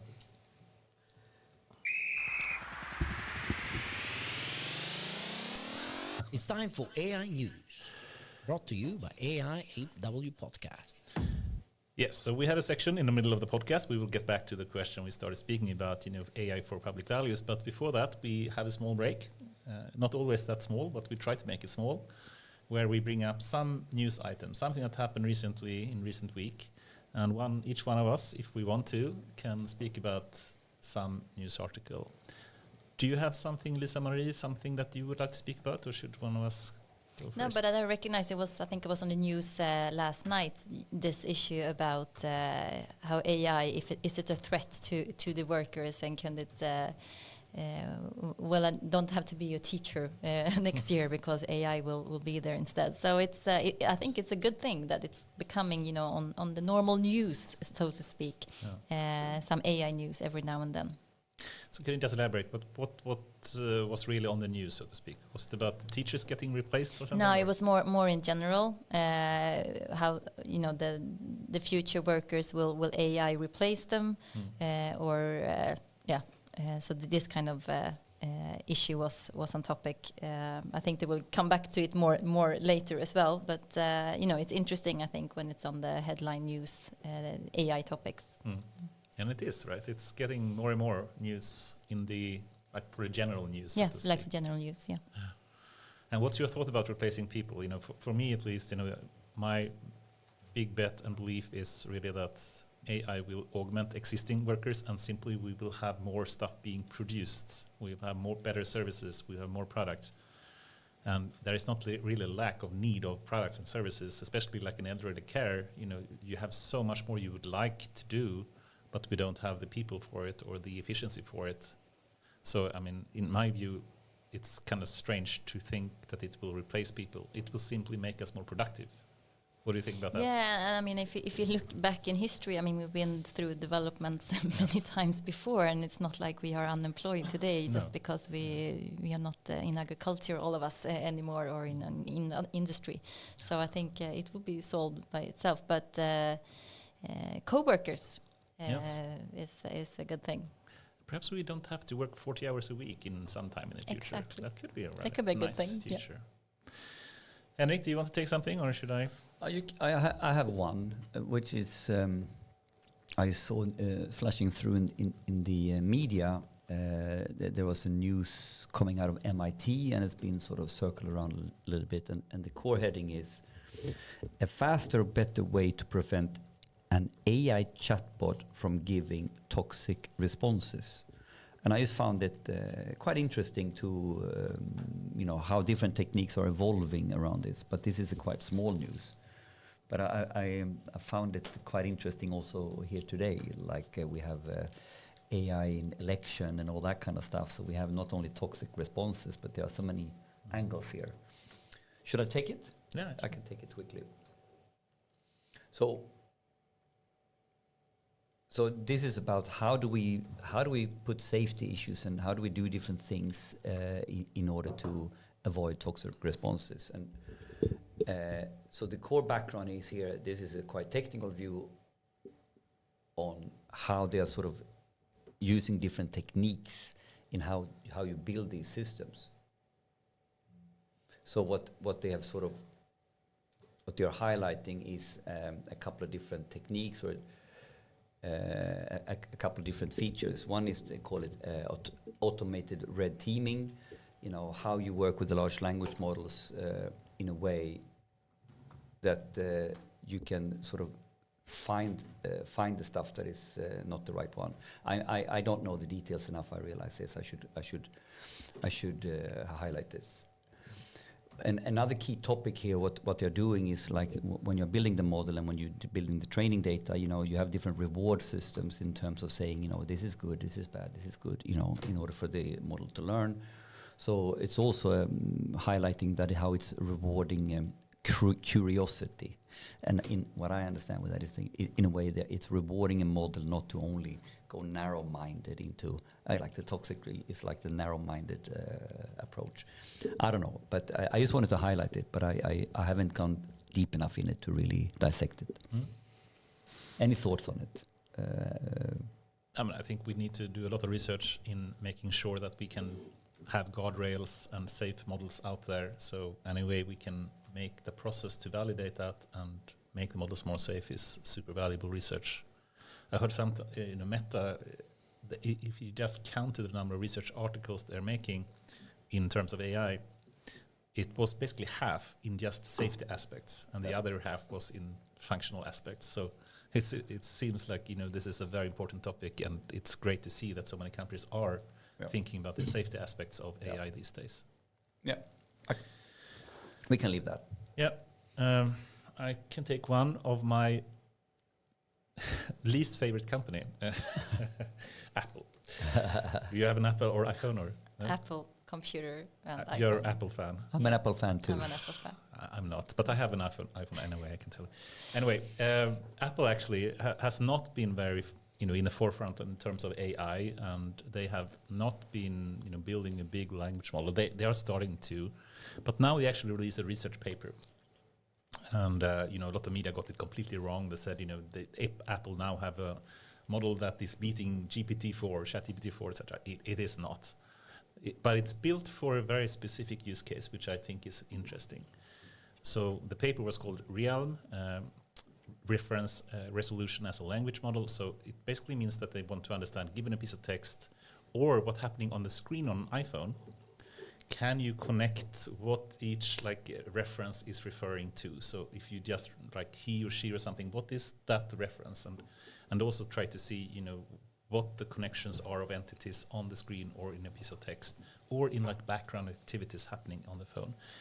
And it seems that they want to use AI, a really small model that you can actually put on the phone, so you don't have to call the network, the cloud, to get an answer. So it's a really small one. It's just 1 billion parameters instead of trillion parameters as ChatGPT has, or 1.5 they claim. So they really want to be able to put it on the next iPhone. And what they want to do is also to seem to be automating tasks on it. So you can basically tell the iPhone something like, please write an email and check my calendar for this and that, and then automate this task for it. So you can think RPA, but using it sounds like RPA. Yes, but then the model understands what's happening on the phone. And I haven't seen that much work in this sector before. And it's nice that Apple is trying to find this for this very specific problem in trying to do reference resolution and on the phone and on the screen and building a model on it, that will actually be really useful, I think. And I'm sure Google and others will do the same. But I'm glad to see that, for one, Apple is releasing a paper publicly about it, and that they are starting to catch up a bit in the... Yeah, but I think that is the underlying news here. Apple released a paper. because one of the examples, why I love my product in Apple, why does he doesn't, but you think, the way they have been running a very close shop all the time, not been contributing to the open source community, but using the stuff, but not contributing themselves. It's from a values perspective, a co-creation perspective. A co-creation perspective for the greater good. If you want to vote with your wallet, don't buy an Apple because it doesn't really stand for those values. Yeah. And here now, interestingly enough, we see now papers from Apple, which we haven't seen so many. Yeah. Why are they doing this? Are they shifting in mindset, or are they, do we know? That's a good question. I can guess, but I don't know. But if they want to have talents working at the company, talents sometimes want to publish because it's a way for at least researchers to, have a career. So if they don't allow that to happen, they will not have talents working there. I think it's that. But this is so interesting because, so many times you. The workforce is pushing the value system for the companies. Yes, very well said. Very well said. Well, companies do not have value. People do. So, do you think so? Don't you think a company can have value? What is a company? It's like people. Yes. It's an organization of people. So the people make the value, right? But Google's, don't do harm kind of value that they changed, by the way, but still they can have some. Okay, you have force value. So you need to be carbon neutral. So yes, we're going to be carbon neutral. That is a force value, but the value actually comes from the people. You have been hiring people and building teams for many years. Do they have your value, or they have their own values, or collectively you build a value? But you very often, though, in an organization, try to define the organizational values, saying these are the core values of our company. And it's important work, I think, for any kind of leader. Yeah, but when you start a company, you don't have value. You just, let's do a product. Tell me a startup that actually has a value. But there's two different things here, because there's one thing to put values on a poster and have that as corporate values. And I think what Goran is trying to highlight that, in order for you to live the values, it's like someone said, Hofstede said, culture is nothing more than the collective programming of the mind. So culture values is then the collective, the real values, not, so you have corporate values that you might think, but the beautiful thing is when the corporate values then trickles down into how we behave. I think you can define it on an organizational level, just as define, yes, but can is defined the same as truth? This is the values. Well, you can as a person define values as well, but is it really the way it's exactly the same? Exactly the same. I mean, why are you as a startup starting to make a new product? I mean, there must be values behind that initiative. The value could be make money. Of course, that could be the driving force, and I think these kind of values are different for. But I liked what you did when you took it down to the individual or personal level. So I can have my self-image, the values that I project to myself, even though I'm a psychopath, I'm always the hero, right? And then you can have the behavioral values, what you're actually doing, and then you can have lastly the perceived values from the environment. So I think there is a truth here, even on individual level or corporate value, you can have values that you state, but are you living those values? I mean, as a mother, you can say certain values that you want your children to have. All right, okay. So now we're defining their different values, like a commercial value, culture value, No, maybe organizational value. I mean the difference between stated and real. For me, it's ultimately what is your, are you walking the talk, so to speak? For And me- I don't in terms. My values is to exercise a lot. Yeah. That's my values. I haven't fucking gone to the gym for But we can also on a months. societal level have, I mean, we Yes. talk about Yes, society level, exactly. a common societal values. And I mean, today we see conflicts And here. country level and, European level. European level, Yes. is based on, values. But it's interesting And those values come from... Politicians and people, and they are people, and they are people. But I think this but is. they represent people, so it's... But it's the same. It's like going from policy or written text to living by it or acting on it, behaving But accordingly. it's the same on individual level yes, as well. exactly the same on Yes. It's a individual. very I agree. philosophical theme. I Yeah, think well, that we should- spend quite a lot. Should Is move this on. news, by the Did way? you have some? This is no. not news. Sorry. Right, but it's My good. fault. So, good to go back to Apple. I think that in my ChatGPT answer with my limited, what is called diapason of knowledge, I think that they need to step up the game. Yeah. They have lost. They started making like deals now with Google and etc. to implement their Gemini, and they are way behind. And this is actually 14 hours ago. So Anders, you should confirm this because I couldn't confirm it on any other sites. It seems like Nick Clegg from Meta came on a conference and said like, hey, we are just weeks away from publishing our new Llama. Then 1 hour after, you have Google basically doing Gemini Pro 1.5, which is actually now the latest model. Hour later, OpenAI released their own frontier level, which is model, which is the final version of the GPT-4 Turbo. So they are right. Both of them are multimodal, right? And then you have Mistral. 1 hour after, they are saying the same, the same But the 24 hours. the race is on. yes, It's the on. race is on, and they have understood that right now you cannot actually wait. You need to be first on the market because that actually makes But a it's difference. ridiculous. We're talking hours now. Yeah. There is quite a lot of debate, and I had like great lunches this week, speaking about different things. I got something in my eye. This is going to be bad. But in any case, moving to the next thing. This was very interesting. We have been talking about artificial general intelligence, and Jan LeCun, like always, like a critic, says like there is no artificial general intelligence because humans do not have general intelligence.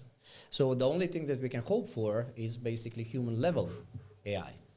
And then I think we can hope for more, but yeah, we can hope for more, but then he's explaining it a little bit more better because he says like a 4-year-old actually has 50 times more information than the biggest world LLM, and this is because of the interaction that the human actually does with the environment. And this is something that we have discussed before as well, because it doesn't make you human just because you have like all the library in your head, right? You need to also know how to utilize that knowledge into intelligence. So he's calling it right now, and this is probably the sell part, because every single person that goes out on stage sells something. So he's saying like if we want to get like a human level intelligence or beyond that, we need to have alternative architecture on how do we build the models, and then of course he has a solution for that, which he calls objective-driven AI. So that is with the news. And just one last thing, which was very interesting from all this discussion that I had this week. First, there is like a report from, I believe it was McKinsey, but maybe I'm wrong about this, that only 2/3 and even less of the leaders today that are running publicly owned company, some of the biggest, are ready to lead in the new digital economy with AI as a power. Because first of all, they don't understand the technology. They are not literate in that. So we need different type of leadership.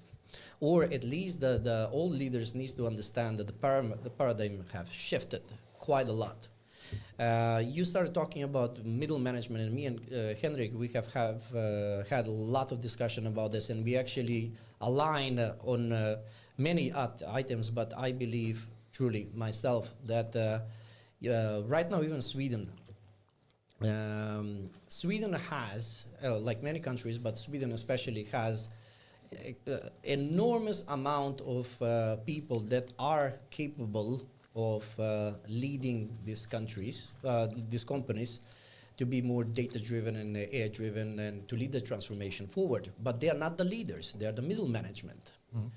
Or lower. All lower, right? Not in expertise, but in terms of calling the shots, how things are done. Yeah, exactly. And with all of these conferences that we have been doing and etc., I usually, when I go on stage, I usually say that you are the future leaders of your companies and how we build society and how my children will be using this technology in the future, because these are the guys who are actually building it.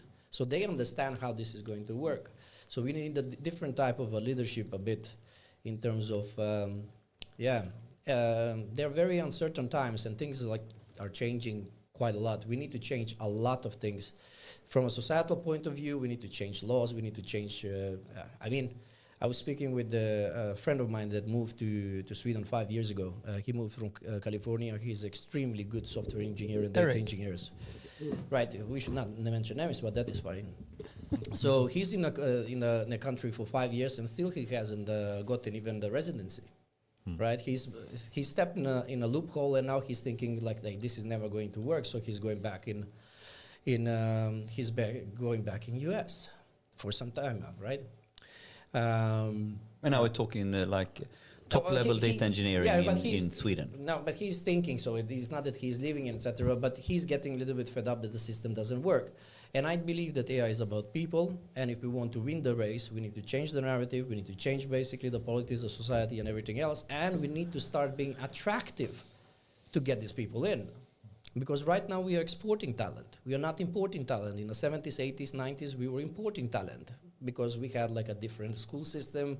Everybody was able basically to get educated here, and in return they work 5 years in Scania or Ericsson's or whatever it is. They build a company.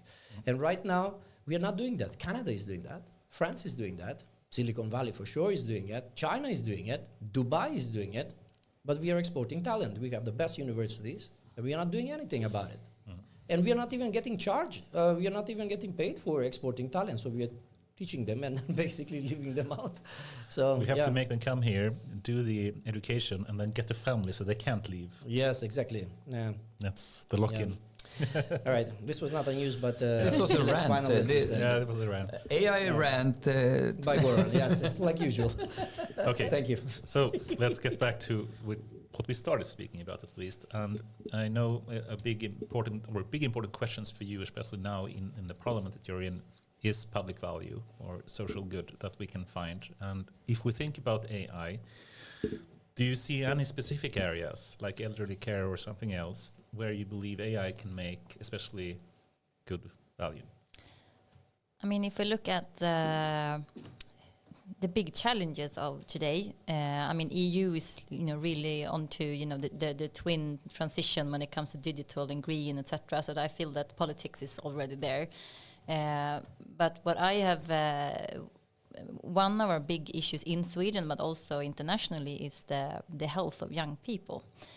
We don't really know why their health is, the psychological health is declining at quite rapid speed. We are still not helping enough of dropouts from school. We know what kind of alarms, that I think there are about 10 factors or something that you can see. If you can see this in a child's youth, you can be quite sure it will be he or she will end school too early. And we have the social system, we have the school system, sometimes the police is involved, whatever.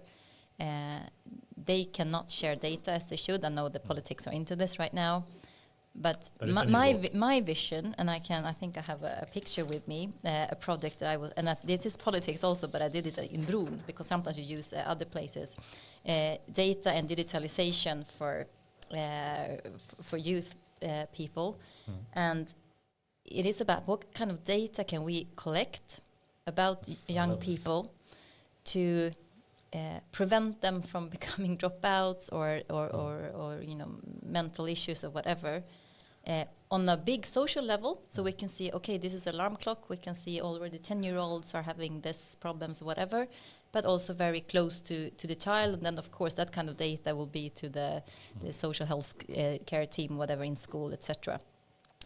But as soon as you start talking about this, people are very reluctant and think, we cannot use data about children because they are so valuable to us and the integrity and everything. Yeah, but they are so valuable. How come we're not using all the tools that we have to make sure that they will have great opportunities in the future? We're missing out because we don't have the data. Teachers are alarming, but no one is listening because it's not data. It's a teacher saying, like, this kid is not feeling well. Okay. There are no And resources. I love it to be able to use the possibilities of technology, data and AI, and actually find early signs, I guess. Yep. So proactively being able to prevent potential future. And it's the same with healthcare and analytics, because the data points are there, but the data points are siloed and they are not scattered. And what happens is that when something went wrong afterwards, and then you lay the puzzle, all the signs were there, all the opportunities to act were there, but we today only lay the puzzle afterwards. And from a technical data point of view or algorithm point of view, to create a signal system that allows preventive and proactive engagement, this is what you're talking about. Yeah. And then, of course, do that in a safe way, but still being able to take advantage of data from different parts. But we hardly look into these things because we find it too scary, and I think we're missing out things. So one of the important things that I feel that the big challenges that we have in society, this is where we should begin. But I find this example extremely good, because here now we have like the Kristdemokratisk political values. We started here. We have the core concerns, of course, about AI ethics, and now we have a very real situation where clearly so far we've been more scared of technology. We have had a mindset into this that we need to guard ourselves from the AI rather than guarding ourselves from a maybe bigger problem. And I think this becomes now the ethical dilemmas and the ethical navigation that needs to be done. At what point in time, do we balance this? Do you agree? The ethics here it's not that simple to say let's not do it. If you say not do it, then at what price? And still the fear sometimes. I mean, one of the because I looked into where should we start collect data. One was absence from school. This is already collected from the schools, usually in digital systems as well. We're already gathering this kind of information. Another kind of information which is less digitalized today is when you have worries for the child and you make like a form for this. A lot of schools still use papers and they put it in a folder in the room. How come is that so safe? And the thing is, someone loses this, every life is a life. That's also very important to me. I mean, this is one kid. How can we miss out using the information that we have to help? But this is one of, if this is me personally, this is not my party. But I think we should look at the challenges that we have and use the technology for this and use co-creation with people that want to team up. In this project that I was running, But this is of course not a technical problem. This is purely a policy, but also technical in the sense that how do we connect different sources of data which is locked in different kind of systems. Once again, this is not a technical. No, it's not. But there are some technical aspects to it. It's not without technical issues, but I think the main thing, as you say, is more from a legal point of view. I mean, today we're not allowed to.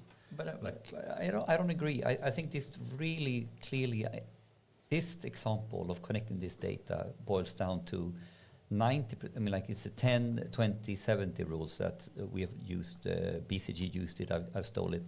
It's 10% about the algorithm. Yeah. It's 20% about the technicalities around data and having the right data, and it's 70% around change management and people and process. So this becomes a process problem, a sharing data, a legality problem, a policy problem, organization problem. We don't work together. We don't have these competences. We don't have the competencies. So if you take all the competence questions aside, if you take everything of this away and you simply just gonna technically solve this, and you have a cross-functional team that has the ability to do it, I think it's even the technicalities. Yes, but you have to think about, if you have these kind of organizations like schools, etc. I mean, their digitalization level is not high, so you need to raise them, and that's a technical issue that you have to fix as well. So I agree that it's very much more. The main part is really from a policy and organizational point of view, but it's not without any technical No, it's issues. not without. And what happens is that because of it's a talent. I give you that. It's a competence, talent, having the right resources that can do it. It's about the processes and organization, and it's about the legalities.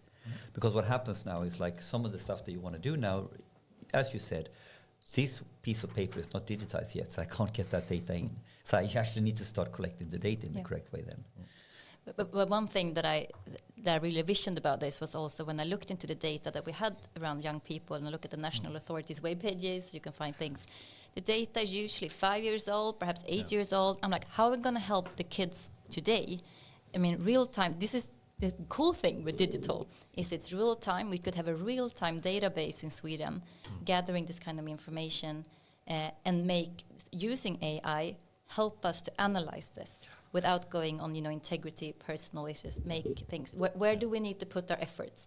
Is it the school system, or is it the kindergarten, or is it parents, or where does it all start? Yeah, but the all start is the core question here, and it's a very, very simple, very direct answer that all these questions about the ethics, the mandates, the legalities, and all that, the only way to start is to do a small experiment and start working on it. As long as you're talking about it, you have not started. I know, that's why we wanted to do this. Yeah. So start with the experiment, because then one after another, the real problems will pop up, Yeah. and you need to solve them. And you solve them as you go along. Yes, This is the only way of doing it. That's the only That's way. But you need to have the right preconditions to even Yes. start this. So Yeah. I guess also some people Preconditions is a good one. some people may not know that there are legal restrictions on how to share data between organizations and authorities. You need to have the best in the room to do But this. there are movements, trying to relax this, and right? Yeah, it is, and regulations are looking into this. However, it's more about how they can communicate people amongst these. I'm not sure how they're going to use the data and actually use AI to improve the work. It's more about, the teacher can talk with the social service person. But even here, from a techniques, like we now talk about fancy words like federated machine learning, how can we share data without sharing data? How can we have privacy preserving models? It's doable. But maybe I'm naive. This is, from a I think there is a huge value that's locked currently in different silos, and if we could unlock that, the potential, I think, would be super good for a super important problem that we have in our society today. So I wish you the very best on this, and that you can actually get some movement in small steps forward. Yes. That's what I hope. But Anders, you used a very important word, precondition. Creating the arena, whatever you want to call it. And maybe that, connecting it back to what is the roles of the politicians, what is the roles of, what stance should we go? Maybe it's not about solving the issue, but creating the preconditions, creating the arena, creating the atmosphere, creating the legalities. This is the precondition.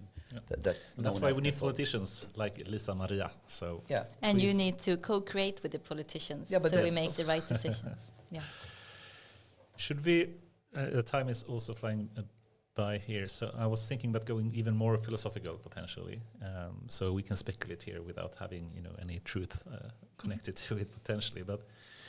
If we flip the question here a bit, what we said, we can certainly see we have value locked into data that we can find a lot of value for, but then it can also result in ethical implications from doing this.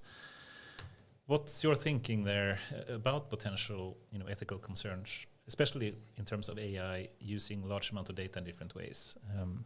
I think you presented a very balanced view that you also need to think about the other side of the coin, but just to make it more balanced from the other side of the coin, what do you have any concerns from using AI and large amount of data? When I thought about this, I was in Singapore, not last year, but the year before, related to GovTech. And, I hadn't been there before. We had a long program. So when I wanted to take a night's walk, I was like, can I walk alone at like 1 o'clock in the evening by the seafront? Is it okay? Will I be safe as a lone woman? Oh yes, the police will be there in like 5 minutes if something will happen to you, and I realized all the cameras and everything. And, we have on EU level also discussions about AI in cameras, for the big sport events, etc., to prevent terror from happening. We are moving towards like a control, a society, and AI can help us to be even better at controlling, etc. So these are difficult issues, but I think this is not only for AI or using new technology. This control parts of legislation or everything, it's in every area. And sometimes we make it sound like it only has to do with the new technique and that kind of possibilities, but that's not really the truth. This is kind of ethical issues in everything that we are doing right now in society, due to threats, due to war in Europe, and due to development in China as well. So I'm trying to... That was a fluffy No, answer. that was great. But we need basically to have a balanced view on this. Is that the way to... we need to have a balanced view, and I think... I think the most important reflection you made is that sometimes we go in and ask the question of what's the AI ethical considerations, and it's just, and I think what you pointed out, this is a broad societal ethical consideration where AI is a technique amongst many other techniques, where the core question is big in terms of balancing now the internal workings of a country versus the geopolitical topics, even with war, control of your citizen versus control and spy geopolitically. So I guess we can paint like a spectrum here. Yes. Either you go like far extreme China social scoring kind of system where you use all the data to basically hinder or prevent some rights for humans in an extreme. And I don't think any one of us want to go there, of course. But then you can think about the complete opposite as well, when you have no cameras anywhere and you can't even have a safe subway system or whatnot, and that's not either good. So there is a balance there you need to find, and I guess that kind of threshold where we want to be is the hard question, right? And that's where you need the ethics, and you also need the continuous conversations about this, and you need to have people from politicians and people, professions with different perspectives in the same room. So we're actually not building things that we will not be happy about in the future. But also, of course, the ethics will be used differently depending on the challenges in a society as well. But let me test another one, and linking it back to this topic now. We're going to collect data on youngsters or whatever, and link it back to what we always say: don't regulate the technique, regulate the application, regulate what you're doing with it. And I would argue that here maybe is where we need to look differently on the regulation. So it's not about the collection of data for a very specific purpose that is clearly good. It's when we collect that data and we apply that data and use it for other integrity breaching topics. So maybe the regulation needs to be much more towards the application. So basically with this application, and then you need to have safety measures that the data doesn't leak or is not used rather. I mean, like GDPR, very specific. You're allowed to collect data with consent, but then you need to be specific what you're going to use it for.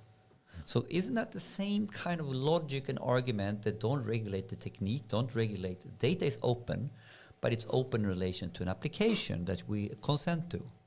And this is maybe then a slightly different way of legalizing or looking at these topics. So there are sort of a way to get, everything is locked down, but there's easy way to get exempt. Or everything is open, but you need to be very, very specific what you're going to use it for. So it's a different mechanic here. What do you think about that? I mean, also, we don't want to have a society where politicians are abusing the system like that. So Liza-Maria wouldn't go and prevent, fair voting systems or whatnot, which I'm sure you wouldn't. But you see what I mean? It can be a slippery slope sometimes. Yes. If you start to use data in some way, Yes. it can easily move to the next, and it builds up these kind of feelings of being safe. And sometimes it goes too far without even noticing it. It can be like boiling the frog. Suddenly the frog is dead without even noticing it. So we really need to be very mindful here in finding what are the proper guardrails. How do we make sure that it doesn't become a slippery slope, and we have some clear values saying this is too far. Yeah, and somehow, humans are able to make good and bad. So we need to have, system that somehow protect us or regulate us. So we will at least not go too bad. Well, okay, I try another angle then.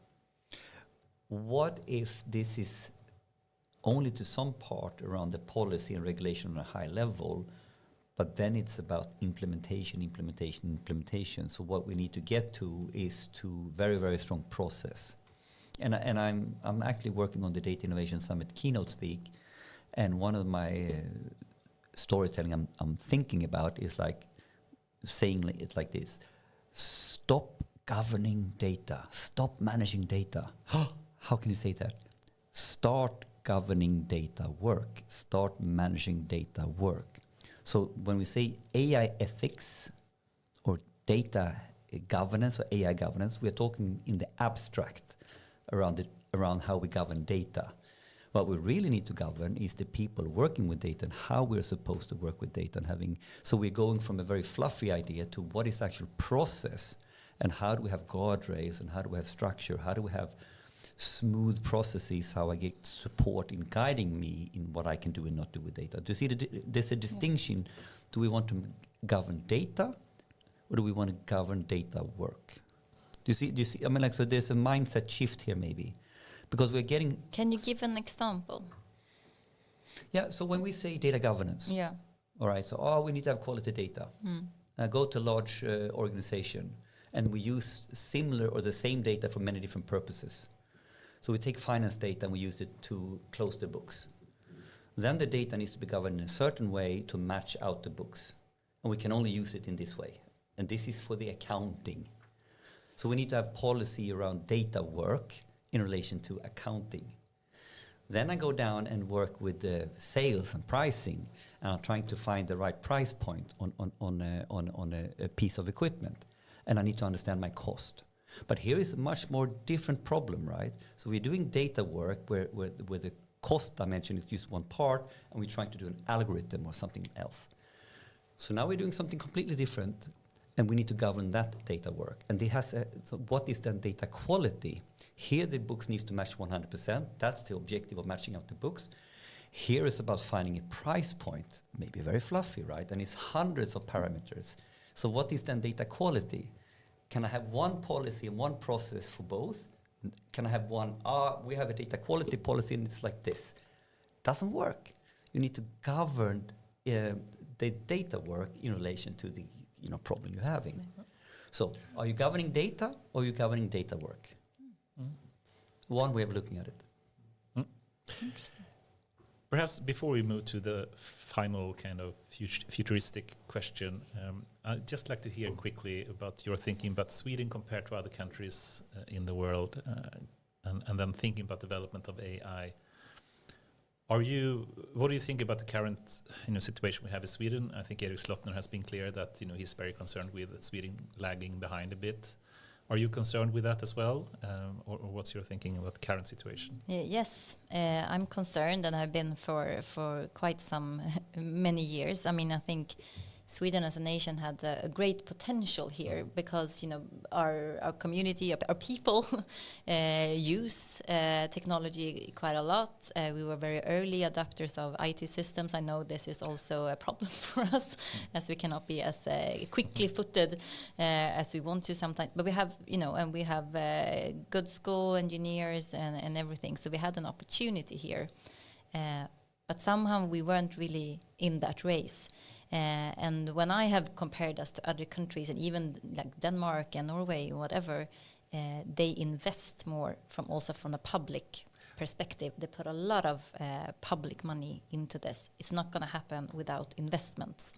And this is also where Sweden has been lagging behind for many years. So if we want to be one of the front runners, not only in the ethical discussion in the European Parliament, we can be that, of course, but really leading this. And I think because we are, in Sweden, we think we have great values here and everything, but we have a good, trust from many countries in the world. So I think also we can have, especially when it comes to technology in the public sector, we could be quite successful here in also exporting ideas. So I'm worried. Absolutely, I think we will catch up in the race. But you mentioned investment as a key topic here. Elaborate a little bit more on that. No, but it's investment, of course, in knowledge. But I think there is this is not my profession, but there is an infrastructure to make this available. And if we just look into the political side of Sweden, we are very decentralized as a nation, which has made 290 municipalities, and they all own their own sort of structure and investments. Things are going too slow.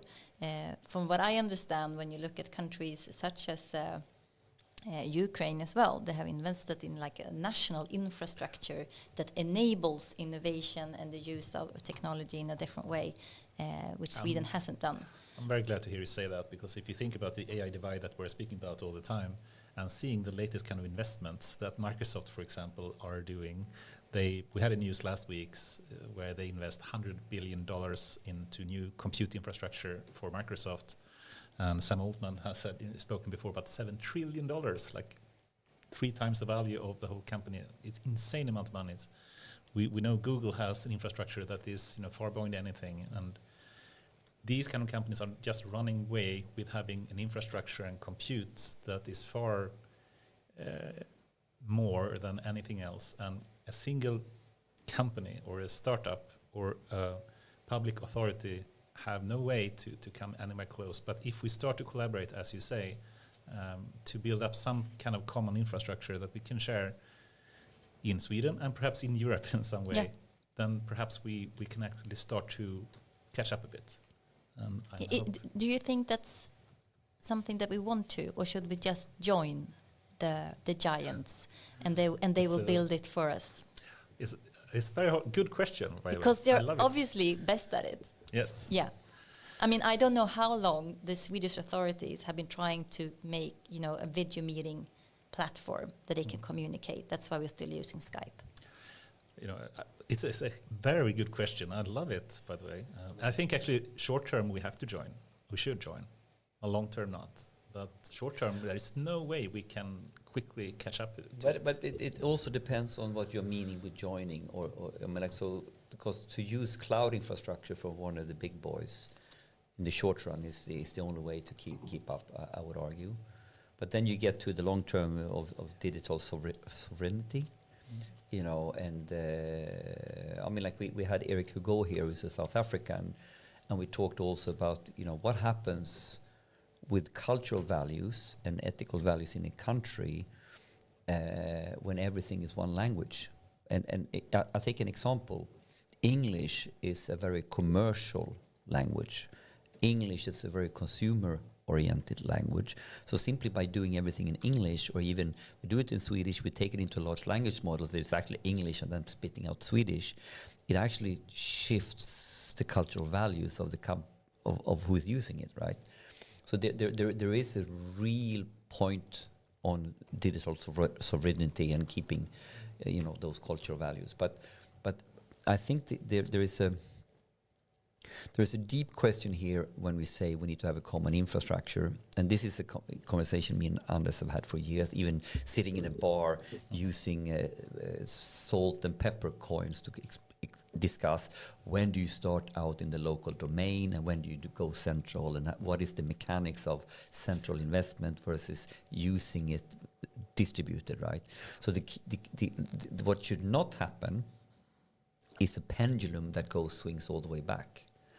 Essentially, I mean, like, so the real problem we have is, like, we have 200 municipalities, and if everybody starts doing data and AI in themselves, we have talked about this in an enterprise setting, you're simply not going to get anywhere beyond Excel and Power BI because it's too hard and it's too big investment. So at some point, you need to scale up platform perspectives. Now, the tricky point then is that the old way of organizing, then people think it should all be organized and the power should shift to the center. And this is also wrong because that's too far away from the business problem, we said. So how do you do federation? How do you do orchestration between platform and providing infrastructure which is self-service for the distributed and it's domains also to use? the type of infrastructure you need. I mean, for the low level, building hard drives or machines, you don't need to have a Swedish version of that. No. But the higher up you go, and making sure that we can have the values that we believe in Sweden or in Europe, that is higher up in the infrastructure tech stack. And that is where we should invest. And that is where we, in short term, can actually have a common infrastructure that is having the proper legal demands that we need to have for Swedish authorities, for example. And that is something that can be built on top of the existing low-level infrastructure. And I think that would be a super fun or fast way to actually go about doing this. But Lisa, now we're getting into hardcore nerdy techie stuff, which is actually where the conversation needs to be in politics. So what Anders said now is profound. A tech stack from GPUs. Do we need to invent our own GPUs? Probably not. Can we go a bit higher? And then you get to a point, where do we move from generic technology to something that matters to our values and makes us unique, or make us independent, or make us own our own data? And clearly now, if you think about it, even the whole world is using Google or AWS or Azure. It's still fairly low, right? So everybody can use the same technology. Vattenfall is using the same technology as Google, or Scania is using the same technology as Google, but it doesn't make them Google. Because in the next level is that, what are the practices, what are the stuff that has been built on those cloud infrastructure that sets Google apart to this? So you need to get a fairly amount of understanding for this until you say, as an investor, public investor, the state, we will use cloud in this way. Here we will invest in. This is what we mean with Swedish infrastructure. But can I ask you, because from a political perspective, it's always been very easy to say, let's invest in broadband, in Wi-Fi, in fiber, whatever. That is super low. It's just super low. But it's like an infrastructure for easy things. To understand. It's easy to understand. But this kind of investment that we need on a high level, which I understand from a more user perspective, that some countries have been successful in, and Ukraine states this has been important for the war even, because people have been innovating and services to people using their digital infrastructure. What kind of infrastructure is that? From a political point of view, what should we invest in? It's very simple. Can we take 1 more hour to speak about that, please? No, you can send me a paper. Can I add something? Yeah. So, I think that what you mentioned, it's really important in some sense, because I don't think that the nerdy stuff should be discussed in politics. The politics, and when you mention as well about digitalization is about infrastructure, about building a road that people can actually drive to. And then there will be entrepreneurs that will build, benzinmacka or whatever it's called, like a benzene station, and then a coffee shop, or whatever it is. And when we are talking about, in my belief, in Sweden, gaining to this, is one, creating public-private partnerships. Because there is a lot of industries that basically would love to keep up with the market right now, but they need to have incentives so they can build. So if the politicians gives them, hey, we are going to go hard on AI, right? Here is the investment. public partnership. Give us the best thing that you can do to build. Make a fund for startup companies so they can build the next Googles in Sweden instead of in United States. That is how we're going to catch up. The politicians doesn't need to do the infrastructure. The private sector will do it, and then we will use it. That is how we did Saab. That is how we did. But I want to go back to, sorry, but I really want to go back to Liza-Maria's question, because I think it's a really, really important question. What infrastructure are we talking about? And this is where you need some knowledge to differentiate between the apples and the pears. It's not just fruit. We're talking about fruit. Yeah, but which fruit? Mm-hmm. Right? Yeah. And when I say it's super simple, I can give you a pointer that you don't need to do anything else than go to Scania and ask them how they are looking at this problem, and they are working on this problem for the last 10 years, and they have an idea how to solve it. And it's just the same. It's the same problem. In a nutshell, if you can imagine, one of the big problems is that you're not going to have super data engineer talent everywhere. Okay, you're going to have super data engineer talent somewhere, and you're going to have less experienced people that needs to kind of be engineers, but they can't be expected to be superstars. They're not unicorns. So we need to create ideas on how we create infrastructure. Well, we buy infrastructure in terms of Google and get them. But what they are doing as an enterprise is deciding on what are the standards, the practices, the processes, what is the experiences that we want people to adhere to. So then they build what is called infrastructure as code. They build an experience on top of this that then is used by many different departments. And we could speak much more about this, and we actually should, but I think a good starting point, there is a government initiative called Offentlig AI. They actually started working a bit in this direction, and if we could have more investments in that type of initiatives, I think we would be on a great start. So that, I think, would be a great way to start at least. Mm. Yeah, and so there are projects, and there are actually answers to this, but you did now, you asked the right question. So Erik Slottner needs to ask the right question. You can't be broad brush on this and say, oh, we need infrastructure, and then the knee-jerk reaction, infrastructure means broadband, right? That's what So now we have moved up in the stack, so to speak. But we need to now, when we invest, carefully not go too low and not go too high. So, but I think there are answers here. Yeah, hard to stop speaking about this. I love this topic. I think this is where I would like to have Erik and everybody for 5 hours, and no, not on the pod. 2 hours on the pod, and then at least 5 hours afterwards. Liza-Maria, there may be a future where we have AI that are super intelligent, that are not only human level intelligence, but far beyond. That is more a single AI system, maybe more intelligent and knowledgeable than all humans combined. For one, do you believe that will happen at some point? Close, at least. And that's just, when I look back my grandma, what kind of society she lived in and what it's like now. Well, it's possible. Let's assume, just for hypothetical reasoning here, that it will come a point. Some people believe very shortly, in a couple of years, others like decades, and other people never. But let's assume it will. What do you think will happen then? We can think two extremes here. One is the Terminator, the Matrix, a dystopian future where machine will try to kill all humans.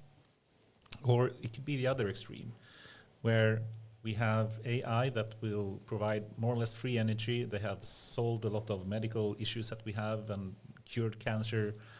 We will have basically a free, or more or less free, products and services being provided to us. We live in a world of abundance where we're free to pursue our passion and creativity as we choose. We don't have to work 40 hours a week and so forth.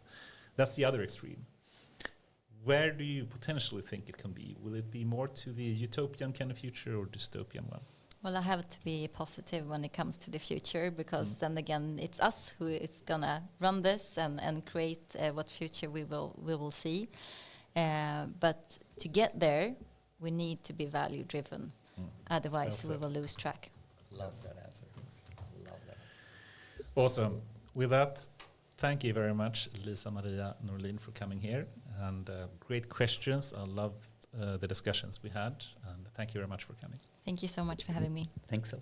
Thank you.